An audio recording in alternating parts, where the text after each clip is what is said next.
আমাদের জন্য এখন পথ একটাই, যে জনগণ আমাদের এই রায় দিয়েছিল, আমরা এখন সেই জনগণের কাছেই ফিরে যাব। জনগণকে সঙ্গে নিয়ে আমরা এই গণভোটের যে দাবি, এই দাবি কিভাবে আদায় করা যায় সেই কার্যক্রম গ্রহণ করব। আপনি রাষ্ট্রবিজ্ঞানের শিক্ষক হিসেবে রাষ্ট্র মেরামতের বিষয়টিকে আসলে কিভাবে দেখেন? আমাদের সামনের পথটা কেমন হওয়া উচিত? না, রাষ্ট্র তো নিশ্চয়ই মেরামত হওয়া দরকার। বাংলাদেশ রাষ্ট্রের যে আপনার কাঠামোগত যে সমস্ত আপনার অসুবিধাগুলি আছে, সেগুলো তো নিশ্চয়ই আপনার সংস্কার করতে হবে। এখন দেখেন, কথা হলো যে আপনার এই যে ঐক্যমত্যের কমিশনের জুলাই সনদটা তৈরি হলো, তাই না? এটা তো উনি করেছে 9 মাস, আমার মনে হয় আরো বেশি তারা মিটিং করেছে, 3-4টা। আমি বলতাম যে রোজ রোজ কিসের মিটিং করে, আমাদের পয়সা খরচ করে চা রাস্তা খাচ্ছে, রোজ রোজ কিসের মিটিং? আপনি একটা সংবিধান, সবচেয়ে বড় কথা যে ভুলটা আপনার হয়েছে, সেই ভুলটা হলো যে আপনার গণঅভ্যুত্থান পরে যদি কোনো বিপ্লবী সরকার গঠন হতো, তাহলে আপনি বাংলাদেশে, উনি সংস্কৃতির কথা বলেছেন, সংস্কৃতি তো এক রাত্রে জন্মায় না। সংস্কৃতি তো আপনার একটা প্র্যাকটিসে দ্বারা হয়। ধরেন আপনার ইউকের সংস্কৃতিটা কত বছরের, 700 বছর ধরে তো এটা গড়ে উঠেছে। আর পার্লামেন্টারি ফর্ম অফ গভর্নমেন্ট কিন্তু খুবই একটা মানে difficult form of government, in the sense যে পার্লামেন্ট ফর্ম অফ গভর্নমেন্ট অনেক নর্মস আছে, মানে এটা করা উচিত না, কিন্তু লেখা নাই। ইংল্যান্ডে তো কনস্টিটিউশনে লেখা নাই, কিন্তু আমাদের তো লেখা সত্ত্বেও কেউ মানছে না। এটা করো না, সংবিধানে লিখে দিচ্ছে, তারপরেও করছে। এবং আমাদের সংস্কৃতিটাই যে অথরিটেরিয়ান টেন্ডেন্সি, এটা তো আমাদের পরিবার থেকে এসছে। আমাদের পরিবার কিন্তু পুরুষতান্ত্রিক, এখান থেকে তো শুরু। এবং পরিবারেও তো অথরিটেরিয়ান, আমার কথা শুনতে হবে, না শুনলে পরে তুই বাসা থেকে বেরিয়ে যা।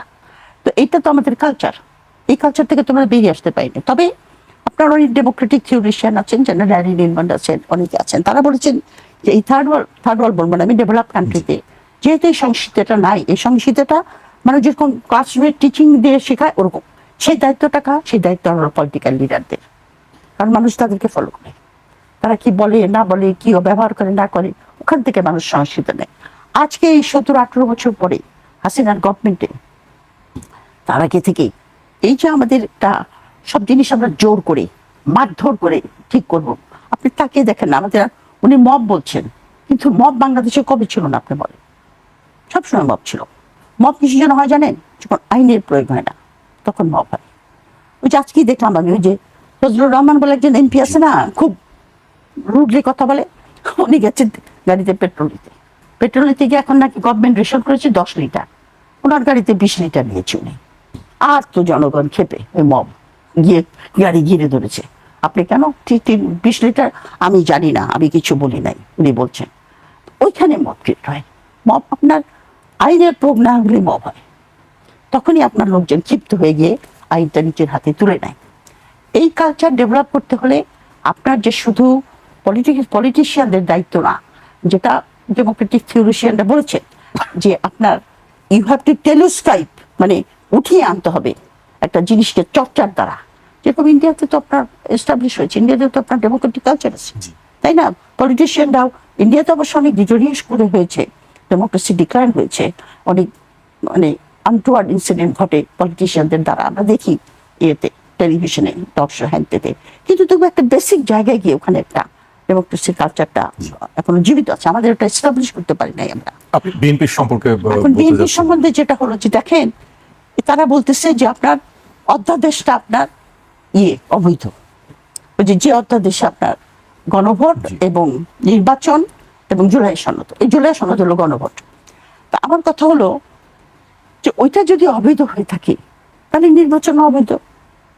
আর একই তফসিলে তো হয়েছে নির্বাচন, কিন্তু একই তফসিলে হয়েছে নির্বাচন এবং গণভোট একসঙ্গে, একই তফসিল।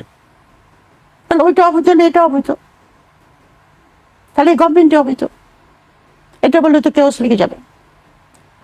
তো আপনি মানবেন না কেন? আপনি কতগুলি রিফর্ম এসেছে, পুরোপুরি হয় নাই, অনেক জায়গায় নোট অফ ডিসেন্ট দিয়ে রেখেছে, কিন্তু কিছুটা চেকস অ্যান্ড ব্যালেন্সের বন্দোবস্ত করা হয়েছে, যেমন মন্ত্রী এবং প্রেসিডেন্টের মধ্যে একটা ভারসাম্য থাকবে। তারপরে আপনার প্রাইম মিনিস্টার দলের প্রধান হতে পারবে না, হতে পারবে না। আর্টিকেল 17 অ্যামেন্ডমেন্ট হয়েছে, একদম পুরোপুরি হয় নাই। আমাকে যদি বলেন আরো অনেক বেশি রিফর্ম করা দরকার এই সংবিধানে, আমরা বলছি সেটা আমরা মানবো না। কেন মানবেন না? আপনি তো সাইন করেছেন, আপনি তো বলেছেন এটা পুরোপুরি আমরা করবো। তারপরে আপনার মেজর হাফিজ বলছে, যিনি এখন মাননীয় স্পিকার, যে আমরা গণভোটে রাজি হয়েছিলাম যাতে নির্বাচনটা হয়। এটা কি প্রতারণা নয়? এটা তো প্রতারণা। আমরা প্রফেসর ইউনূসকে প্রতারক ডাকছি, তোমরাও তো প্রতারণা করছে। আর যেটা মানুষ চাইছে, আপনি বাংলাদেশের সংবিধানের চেকস অ্যান্ড ব্যালেন্সের অভাবে আপনার প্রাইম মিনিস্টার একজন ডিক্টেটর হয়ে ওঠেন, এবং সেই ডিক্টেটরকে সবাই মিলে মানে তেল দিতে দিতে তাকে ফ্যাসিস্ট বানিয়ে ফেলে। তো আপনি কেন রাজি হবেন না? আপনি এতদিন গণতন্ত্রের কথা বলেছেন, আপনি কেন রাজি হবেন না এই মিনিমাম সংস্কারটা করতে? আপনি বলছেন সংবিধানে নাই, আপনি কোন সংবিধানের কথা বলছেন? 1972 কনস্টিটিউশনের কথা বলছেন? 1972 কনস্টিটিউশনের কথা বলে তো শেখ হাসিনা এখন প্রাইম মিনিস্টার। কারণ আপনি এই ইলেকশনটা তো 29-এ হওয়ার কথা ছিল, 26-এ হওয়ার কথা ছিল না। তো ইন্টারিম গভর্নমেন্ট এই ইলেকশনটা যখন দিল সেটা আপনি মেনে নিলেন, কিন্তু আপনি জুলাই সনদ মানতে রাজি না। এটা তো ভয়ানক কন্ট্রাডিক্টরি। এটা তো দেশের মধ্যে অসম্ভব অস্তিত্ব ছিল, তার নেমে আসবে। এখন আমার কথা হলো কি, এ কথাটা শুনলে পরে রুবেল ভাই একটু হয়তো অসন্তুষ্ট হবেন। আমাদের দেশে একটা টেন্ডেন্সি আছে আপনার, যে আমরা মানে এটা ঠিক, আমি জামাতের আদর্শের সঙ্গে আমার কোনো মিল নেই, কিন্তু আপনি প্রত্যেকটা জিনিস আপনার জামাতকে দায়ী করে নিজেদের দোষটাকে ঢাকবেন, এটা তো আমি মেনে নিতে রাজি না। জামাত করেছে, তুমি কি করছো? তুমি তো আমাদের জনগণ যেটা চাচ্ছে সেটাই তুমি করতে চাচ্ছ না।